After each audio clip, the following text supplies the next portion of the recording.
그럼 먼저 핵심 이슈의 궁금증 풀어보는 ETY 시작합니다.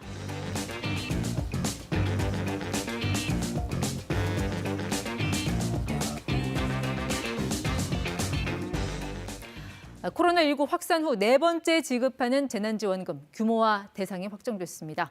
총 19조 5천억 원, 소상공인의 경우 최대 500만 원을 받을 수 있는데요. 형평성 문제와 함께 국가 재정 부담을 둘러싼 논란도 제기됩니다. 안일환 기획재정부 2차관 나오셨습니다. 네, 차관님 어서 오십시오. 2차, 3차 결국 이제 4차 재난지원금까지 왔습니다. 뭐 지급이 될 때마다 출연을 하셨으니까 벌써 세 번째 출연이시네요. 네.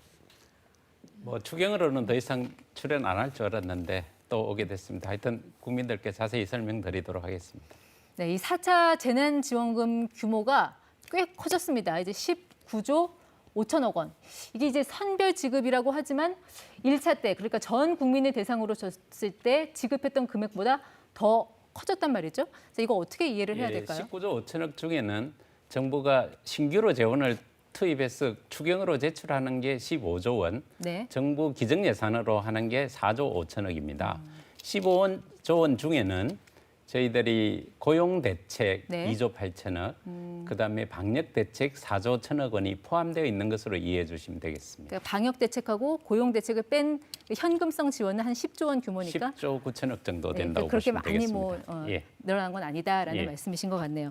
자, 지난번 그러면 3차 재난지원금 때와 좀 비교를 해보면요. 한 2배가 넘게 늘었거든요. 아무래도 이제 대상 그리고 또 금액, 1인당 받는 금액이 크게 늘었다는 얘기인 것 같은데 어디서 얼마나 늘었는지 조금 많이 세분화가 된 것 같습니다. 예. 네.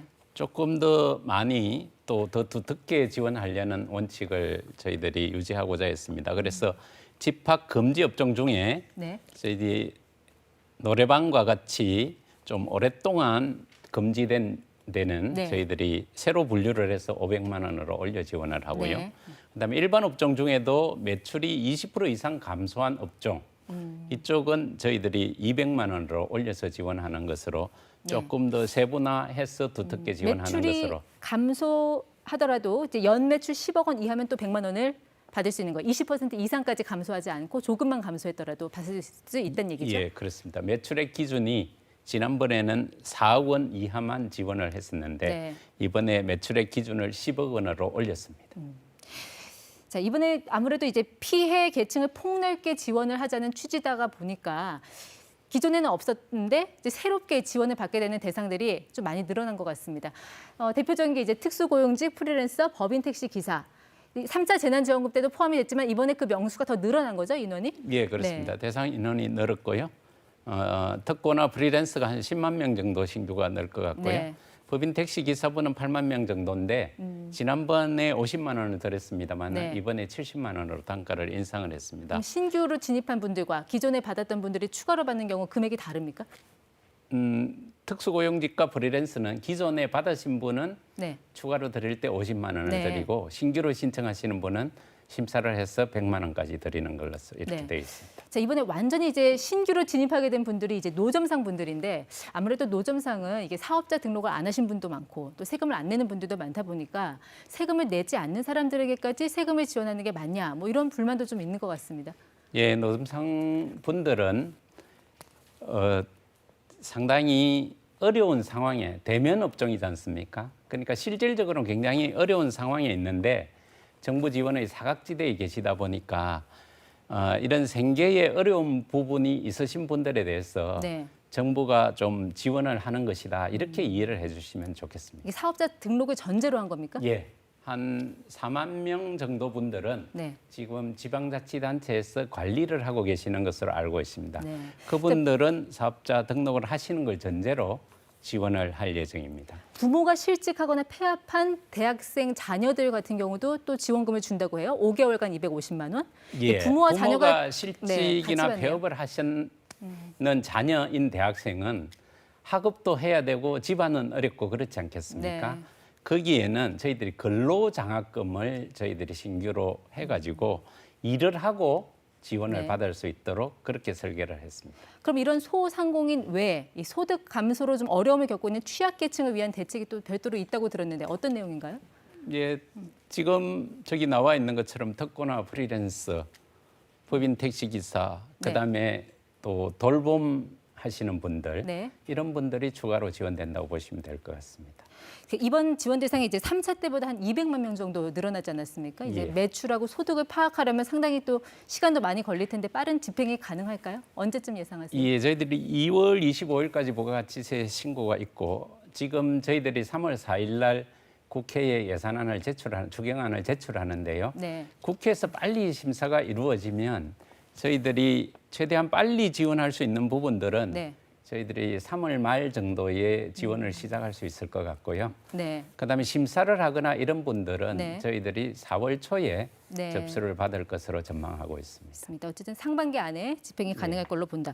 이제 코로나로 피해를 본 뭐 소상공인이라든지 취약계층을 뭐 돌보자는 취지에는 뭐 누가 반대를 하겠습니까만 이제 문제는 돈 아니겠습니까? 이제 부총리 말씀대로 재정이 화수분이 아닌 이상 글쎄요, 이 19조 5천억 원이라는 돈을 어떻게 좀 충당을 하실 계획인지 재원 조달 예. 방침은 어떻게 갖고 계세요? 19조 5천 중에 조금 전에 말씀드렸습니다마는 4조 5천억 원은 기정 예산을 저희들을 활용해서 하는 거고요. 네. 국회에 제출하는 15조 원 추경 중에서 네. 저희들이 5조 1천억 원은 특별회계의 세계 잉여금, 그다음에 한은의 한은의 잉여금도 있습니다. 네. 한은 잉여금, 그다음에 각종 기금의 여유자금 이렇게 해서 5조 1천억 원은 저희들이 활용할 수 있는 재원을 최대한 활용을 하고 네. 9조 9천억 원은 불가피하게 국채를 발행해서 재원을 조달해야 됩니다. 그 10조 원 가까운 국채는 결국 이제 나라 빚으로 이제 잡히는 부분인데 뭐 차관님도 잘 알고 계시겠습니다만 지금 2020년 본 예산 대비해서 GDP 대비 국가 채무 비율이 계속 지금 늘어나서 거의 50% 가까이 육박하는 상황이거든요.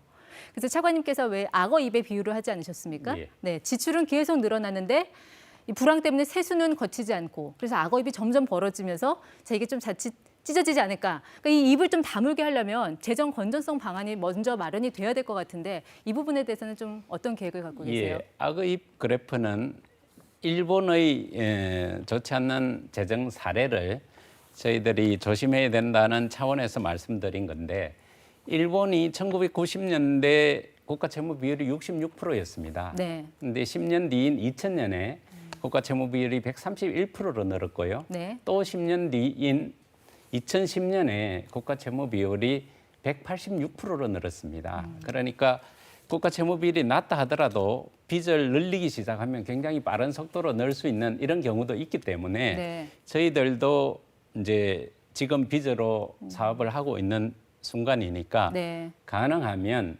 저희들이 위기 때 재정이 적극적 역할을 할 수 있는 거는 하는 거는 불가피하다고 보고요. 위기 끝나면 저희들이 지출을 최대한 네. 구조조정하고 재정 건전화 노력을 적극적으로 해나가야 된다 이렇게 생각합니다. 아무래도 이렇게 돈이 더 많이 풀리게 되면은 시장 금리 상승이라든지 또 이제 가계 대출 금리 인상으로 이어져서 오히려 이것이 자영업자들의 부담으로 돌아올 공산이 크다. 뭐 이런 지적도 나오고 있거든요. 여기에 대해서는 좀 어떤 입장이세요? 예, 최근에 이제 국제금리 상승에 따라서 국내 국채금리도 조금 오르고 있는 이런 상황인데 저희들이 이번에 추경을 하더라도 이 정도 국채는 충분히 소화할 수 있다고 생각을 합니다. 네. 외국인의 국채 수요도 지금 계속되고 있고요. 또 한은에서 단순 매입도 좀 하고 있기 때문에 네. 저희들이 뭐 금리의 큰 상승 없이 이 정도 국채는 소화할 수 있을 것으로 생각을 합니다. 네. 뭐 일각에서는 5차 재난지원금 얘기가 또 벌써 나오기도 하는데 글쎄요. 조만간 또 뵙게 되는 거 아닙니까? 지금 뭐 저희들이 열심히 추경을 만들어서 네. 이번에 국회에 제출하는데 지금은 다음 재난지원금 생각하기보다 정부가 만든 추경을 국회에 잘 설명해서 최대한 빨리 네. 통과시켜서 국민들에게 지원금을 빨리 드리는 게 저희들 임무다 이렇게 생각을 합니다. 네, 여기까지 듣도록 하겠습니다. 지금까지 ETY 안일환 기획재정부 차관 함께했습니다. 말씀 잘 들었습니다.